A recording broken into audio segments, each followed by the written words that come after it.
Hello, good evening, नमस्कार, आदाब। मेरा नाम है आरजे राज। आप देख रहे हैं 395 fifth episode of Nagpur most happening Facebook live show Raaz ki बात।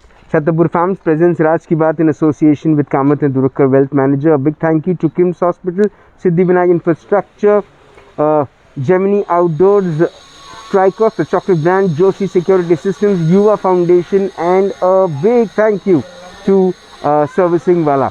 वैसे आज हम कोरोना काल के एक ऐसे वक्त पर आ चुके हैं जहां पर इंसानियत एक बड़ा रोल प्ले कर रही है, और जब इंसान को मदद करने के लिए आगे बढ़ जाता है तो मुझे ऐसा लगता है कि कई सारे ऐसे हज़ारों लोग हैं, उनकी हिम्मतें और ज़्यादा बढ़ती हैं, जो एनजीओ में काम कर रहे हैं, जो वॉलंटियर्स बन के काम कर रहे हैं। एक ऐसा ही शख्स इस वक्त मेरे साथ यहाँ पर है जहाँ पर मैं हूँ अभी, और मिलने आया हूँ मैं किसी एक ऐसे इंसान से जिन्होंने अपने ऑटो में सिलेंडर, गैस का सिलेंडर लगाया, ऑक्सीजन का सिलेंडर लगाया, और इस वक्त वो कई पेशेंट्स को ऑक्सीजन, एक तरह से ऑटो एम्बुलेंस का काम कर रहा है उनका ऑटो। मेरे साथ इस वक्त है आनंद वर्देवार। आनंद जी नमस्कार। आनंद वर्देवार उर्फ राहुल वर्देवार जी, आपको नमस्कार। मैं चाहूँगा आप 2 मिनट के लिए थोड़ा सा अगर मास्क उतार दें, हम लोगों को आपकी पहचान करा दें, है ना जी। आनंद जी, ये ऑटो में पहले दिखा देता हूँ, है ना। ये ऑक्सीजन लगाया वो ऑटो, अगर आप देख पा रहे हैं तो इस ऑटो में ऑक्सीजन का सिलेंडर है, ये मास्क और का डब्बा है, पीछे पीपी किट है, और एक आरामदेह सीट है, कोई दिक्कत नहीं है। और ये मुझे ऐसा लगता है देश का पहला ऐसा ऑटो एम्बुलेंस होगा जो इस वक्त काम कर रहा है। मेरे साथ इस वक्त है राहुल वर्देवार जी। राहुल जी, कैसे ये थॉट आया कि एक ऑटो एम्बुलेंस की शुरुआत करनी है? ये महीना भर पहले की बात है।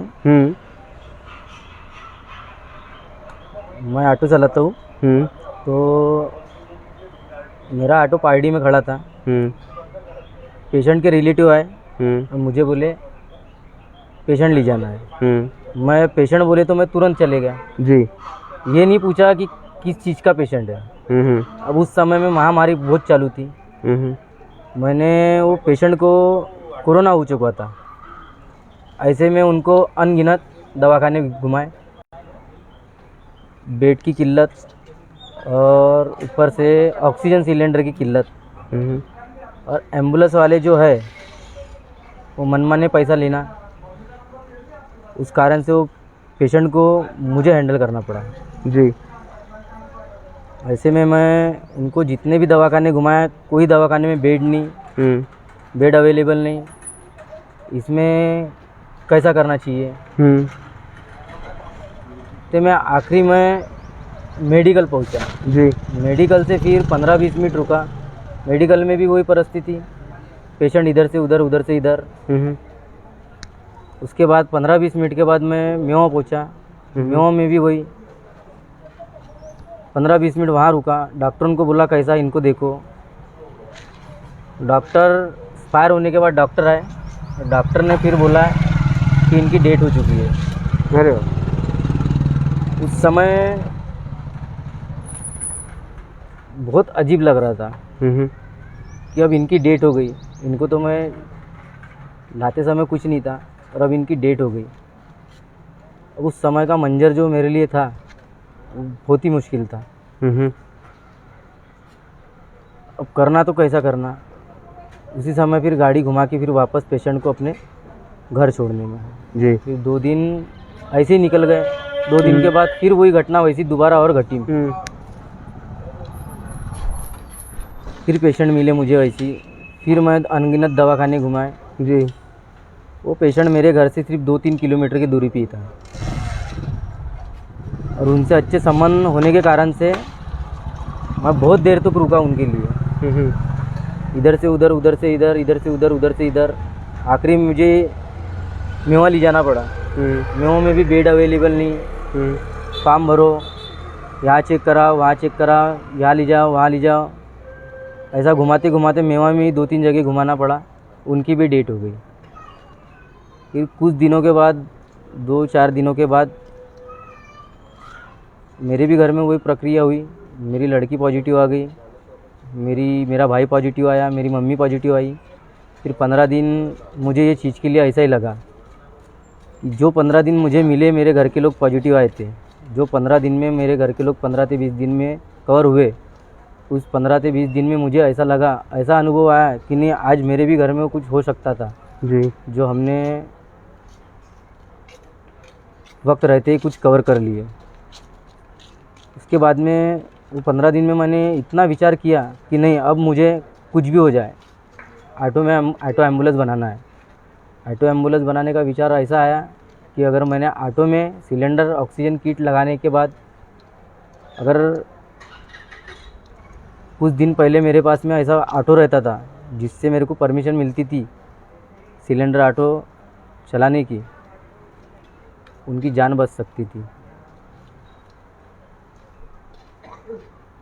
फिर उसके बाद क्या हुआ, मतलब फिर आपने ये जो थॉट है इसको ये किसी से चर्चा करी, किसी से बात करी, परिवार के सदस्य या आपके जो टाइगर ऑटो ड्राइवर्स एसोसिएशन है उनके चीफ विलास भालेकर सर, किससे बात करी? हाँ, वैसा मैं फिर हमारे ऑटो अध्यक्ष है अशोक जी नायकवार, मैंने उनसे बात छेड़ी कि मुझे ऑटो में एम्बुलेंस बनाना है, ऑटो एम्बुलेंस बनाना है, मुझे सिलेंडर की आवश्यकता है। मैंने उनसे बात छेड़ी, उन्होंने फिर सामने वालेराव जी से बात छेड़ी और उन्होंने मुझे अरेंजमेंट करके दिया, ऑटो एम्बुलेंस बनाने में मदद की। और कुछ दिनों में वही 1-2 दिनों में मुझे मेरा ऑटो एम्बुलेंस बन गया इनकी सेवा से। तो फिर लोगों को अब जब आप लेकर जाते हैं हॉस्पिटल तो ऑक्सीजन की पूरी सुविधा यहाँ पर उपलब्ध रहती है। किसी जब आप लेकर जाते हैं तो क्या कहते हैं पेशेंट्स, खुश रहते हैं? पेशेंट तो ठीक होने के बाद ही बताएंगे अब खुश होते हैं नहीं होते। अभी तक कितने पेशेंट्स को ले गए? अभी तक पेशेंट तो बहुत लेके गया, ऊपर अभी जब से सिलेंडर लगाया तो उससे 6-7 पेशेंट लेके गया। कुछ चार्ज करते हो उस चीज़ नहीं, के लिए? निःशुल्क। निःशुल्क। अच्छा, अपनी खुशी से अगर कोई कुछ देना चाहे तो दे सकता है? अपने खुशी से जो भी देना चाहते हैं। जी। ये एक मैंने पेटी रखा हुआ है। हाँ, दिखाएंगे पेटी, एक मिनट। ये एक छोटी सी पेटी है। अच्छा, ये पेटी में जो जिसको जो डालना है, खुशी से जो डालना है। ठीक है, ठीक। ये एक मिनट में आपका ये दिखा दूं, ये जो पूरा का पूरा एक टाइगर ऑटो रिक्शा संघटना पूर्व नागपूर से सदस्य राहुल वर्धेवार यांना तर्फे कोविड-19 रुग्णासाठी ऑटो ॲम्ब्युलन्स सेवा, ये उनका नंबर है 7350179484 या 8459759398। लोगों से क्या कहना चाहते हैं, नेताओं से क्या कहना चाहते हैं, सरकार से क्या कहना चाहते हैं, एडमिनिस्ट्रेशन के लोगों के साथ क्या कहना चाहते हैं, प्रशासन से क्या कहना चाहते हैं? मैं भी वही चाहता हूँ, जो मैं कर रहा हूँ वो भी उन्होंने करना चाहिए। मैं जब एक ऑटो चला के ये चीज़ें कर सकता हूँ तो मेरे ख्याल से वो भी बहुत कुछ कर सकते हैं। उन्होंने करना चाहिए। मुझे बस यही कहना है। घर वालों को आपकी चिंता नहीं होती? घर वाले कुछ नहीं कहते? नहीं, घर वाले अभी मुझे किट वगैरह पहन के। अच्छा, आप पीपी किट पहन के ऑटो चलाते हो? बाकी ऑटो वाले कुछ कहते कि नहीं कहते? नहीं, बाकी ऑटो वाले क्या करना है। नहीं, यही कि हम भी कर लेते ये चीज़। आप किसी और को बोले आपने कि करना चाहिए? ये चीज़ें तो अभी तक छेड़ी नहीं है किसी को बातें। और ये कैसा है, ये कोई अगर सामने होके आता है, जैसे मेरे कुछ इच्छुक 2-3 दोस्त भाई है और उन्होंने भी ये मन में ठाना है कि कुछ करना चाहिए, अब उनको भी ऐसी कुछ सेवा मिले, वो भी आगे बढ़ेंगे वो चीज़ को करने के लिए।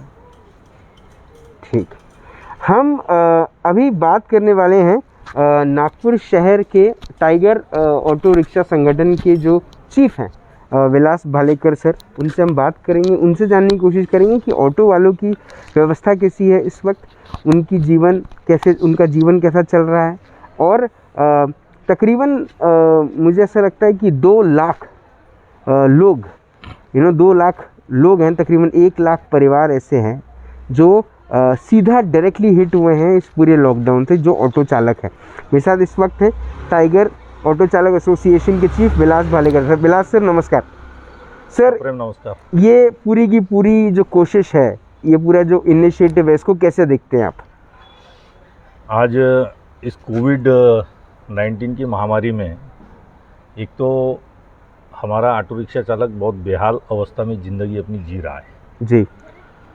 और ऐसी बदहाली की अवस्था में अपना जीवन जीते हुए भी अगर हमारा एक ऑटो रिक्शा चालक एक एम्बुलेंस सेवा देने का काम अगर कर रहा है तो ये मुझे लगता है कि सबसे बड़ी उपलब्धि है ऑटो चालकों के जीवन में। और मैं ये समझता हूँ कि आज नागपुर शहर में 20,000 ऑटो रिक्शा चालक हैं, जिसमें से एक हमारे आनंद उर्फ राहुल वर्देवार जो हमारे टाइगर ऑटो रिक्शा संगठन के मेंबर हैं, जिन्होंने अपने जान पर उदार होकर ये जो कदम उठाया, ये बहुत ही सराहनीय कदम है। उनके घर में कोविड पेशेंट हुए और उनसे प्रेरणा लेकर उनको ऐसा लगा कि भाई मैं ये जो कर रहा हूँ, मेरा व्यवसाय तो अभी है नहीं, पर चलो मैं समाज की कुछ सेवा करूँ। और ये सोच रखते हुए उन्होंने अपनी सोच टाइगर ऑटो रिक्शा संगठन के कोषाध्यक्ष हमारे अशोक नायकोर जी, इनके पास अपनी सोच रखी और उस सोच को पूर्तता करने के लिए अशोक नायकोर जी ने उनको ऑक्सीजन सिलेंडर की व्यवस्था करा के दी।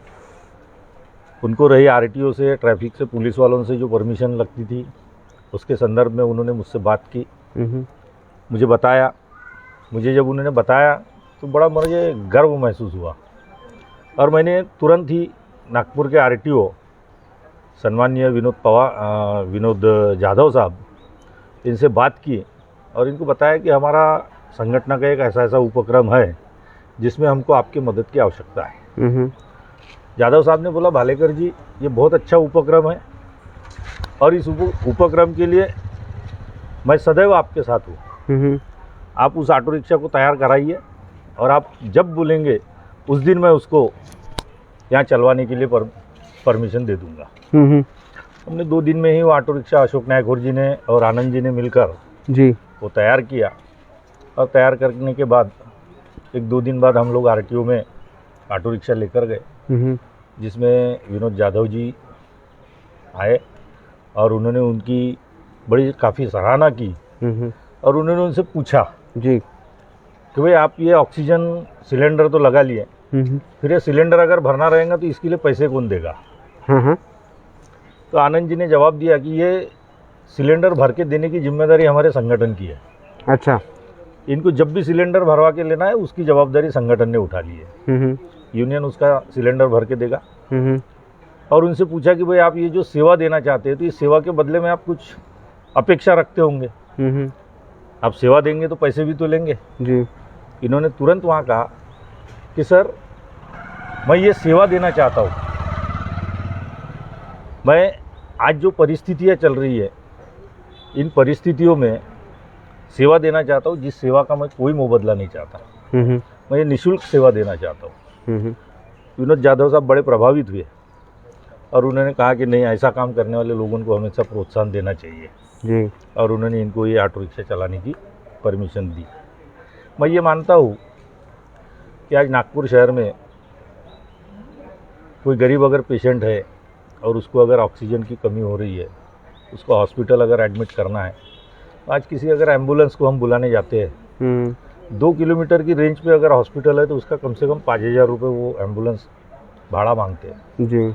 5 किलोमीटर है तो 5,000 10,000 रुपये भाड़ा मांगते हैं।